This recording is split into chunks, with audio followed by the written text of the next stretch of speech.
Isang mainit na pagbati sa lahat ng ating mga kababayan. Napaka-importanting pagtatalakay ang gagawin po natin ngayon. Hiningi po na makinig po tayong lahat, mga kababayan sa Luzon, Visayas, Mindanao, lalong-lalo po ang ating mga OFW. Umpisahan ko po na kahit gaano kabigat ng problema, tayo'y parating magpapasalamat sa Panginoon. God is sovereign, He is in control.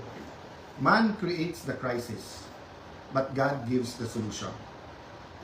The last few weeks, there was a man-made crisis by the minority in cooperation with some people in the administration, by them trying to undermine the leadership of the Senate at pinapalabas na magulo ang Senado. Pero mas mabigat po ang usapin natin ngayon. Bakit po?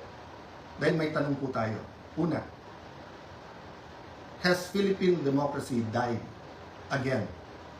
Pangalawang tanong, binasura po ba ang Philippine Constitution? Bakit po ito tinatanong? Simple po, ang nakalagay sa konstitusyon ng Pilipinas, pwedeng mag-conduct ng business ang Senado by a majority of all its members. Ang majority po ng 24 ay 13 po. 13 po ang numero. Yung sinasabi po nilang kaso, yung po ay ibang-iba. Nag-adjourn po kami nung nag-walk out sila. So that means they have to call the roll at kailangan 13. Yung binabanggit nilang kaso po, inahamon ko lahat ng abogado. It is not applicable kasi doon po tuloy-tuloy yung sesyon. Tinigil tapos sinabing may continuing quorum po sila. Tayo po, malinaw na malinaw sa records, ay nag-adjourn last Tuesday at sinabi na tayo ay muling magre-resume ng alas 5 ng Lunes. So, what is the point of going through this? The question we have to ask ourselves is that, is the Constitution but a piece of paper to this administration? Has the judiciary ceased to function? Wala na bang Senado? Yun na po ba ang pananaw ng ating administrasyon? Ang tingin ba po ng 12 senador ay basta't kakampi mo ang Malacanang ay wala ng batas? Kung titingnan niyo po ang Rule 1 and 2 ng Senado, na ayon to sa Philippine Constitution, para i-elect ang Senate President at ang Senate President Pro Tem or Pro Tempore, ay kailangan po 13. So paano po nila alisin si Senator Loren Legarda kung 12 lang po sila? At mapapakita po sa inyo na gusto nilang i-control ang premises ng Senado at gusto po nilang hindi mag-hearing ang Blue Ribbon Committee bukas sapagkat ay binasa po nilang rule para magkaroon po ng acting Senate President. Kailan po ba pwede magkaroon ng acting Senate President? Babasahin ko po sa inyong rule.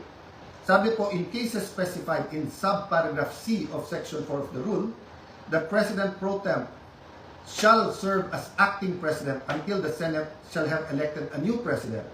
Hindi po sila maka-elect ng new President dahil wala po silang 13. Ulitin ko po, pag may 13 po sila, ako pa mag-o-oath sa kanila. Bibilisan ko po na ibibigay sa kanila. Wala po silang 13.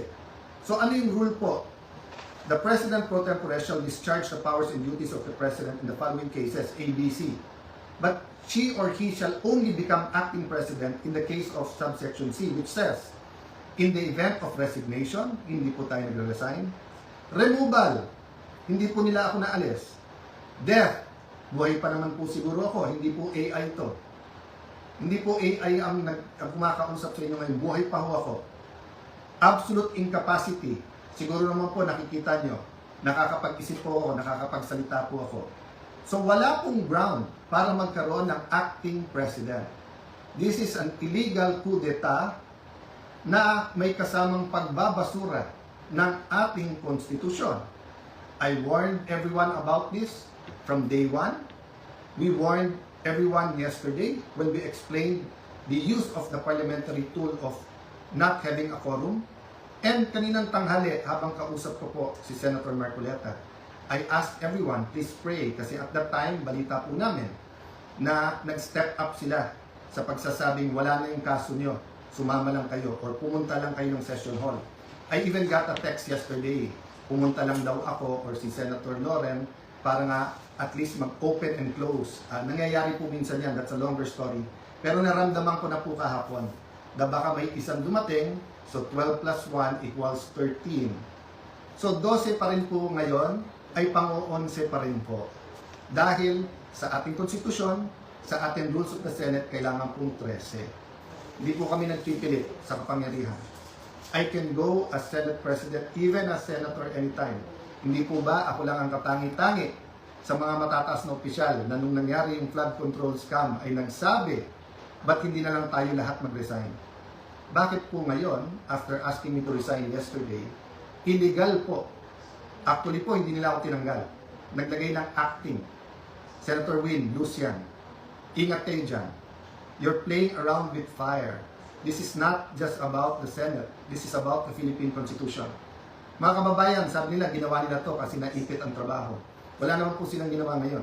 Kung hindi baguhin ang mga committee para walang Blue Ribbon committee hearing bukas, para hindi maimbitahan ang 18 Marines. Pinalitan nila ang presiding officer. Bakit po? Nagpakita po ba ako ng kahit anong partiality sa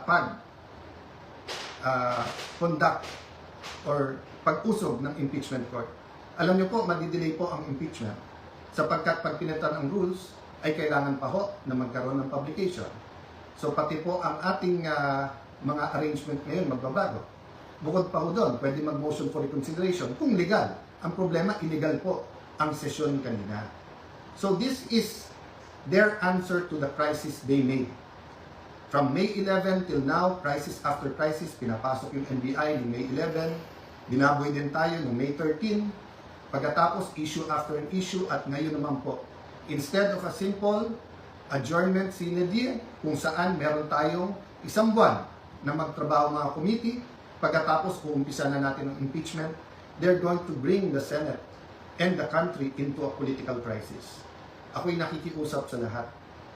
Correct your mistakes. Wala namang problema because I issued an advisory kanina na nakasine die tayo.